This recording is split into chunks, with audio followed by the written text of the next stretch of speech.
I am Lindsay Rustad. I am a forest ecologist with the U.S. Forest Service. I work for the Northern Research Station. My office is in Durham, New Hampshire, and I have the privilege to work for an outdoor laboratory called the Hubbard Brook Experimental Forest, which is located in the rugged but beautiful White Mountains of New Hampshire.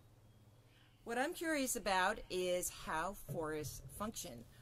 As a forest ecologist, I'm interested into the interrelationships between animals, plants, water, soils, and nutrients as they move into, through, and out of forested ecosystems. My interest in forest ecology comes from my upbringing, and I really had the privilege to grow up on the North Shore of Long Island outside of New York. And I spent my childhood on the beaches of Long Island Sound and also up in the mountains of the Adirondacks in upstate New York. But growing up on Long Island Sound, when I was in grade school, the sound was quite polluted. There were very few regulations or interventions to prevent pollution. As I was growing up, more of these regulations were put into place, and Long Island Sound went from a very polluted body of water back to being a fairly pristine body of water.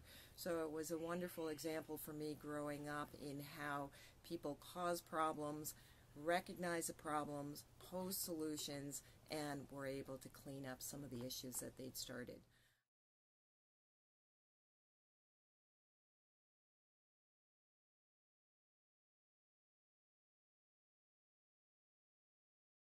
My current research is focused on how resilient forests are to a changing global climate.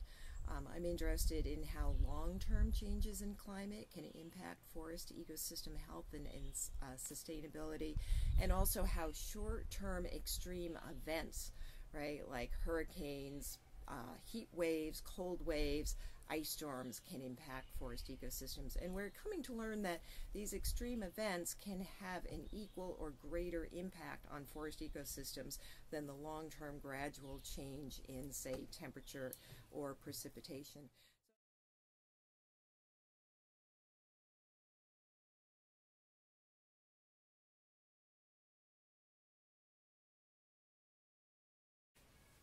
So when we think of global climate change, we typically think that our globe and our regions are getting warmer.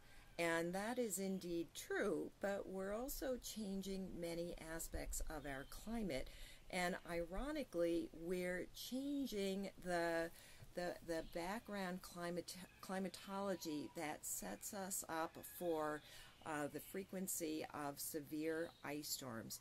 And ice storms are unique meteorologic events that occur when you have warm air coming over very, very cold air and supercooled surfaces. So you have rain coming above the cold air, it goes through the very cold air, lands on the supercooled surfaces, and freezes on contact. So there's actually a large ice storm belt that extends from North Texas all the way up to central New York and central Massachusetts. And the climate modelers are doing some very sophisticated machine-learned algorithms that are suggesting that this ice storm belt is going to move northward into New England, and that the frequency and severity of these large-scale icing events or ice storms is actually going to increase in the future. So we care deeply what might happen if we have greater, more frequent, and more extreme ice storms, and what that might do to our forests.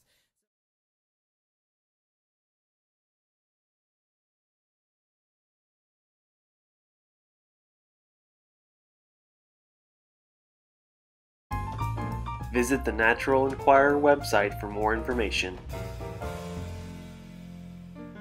There you can find more about developing your own testable question.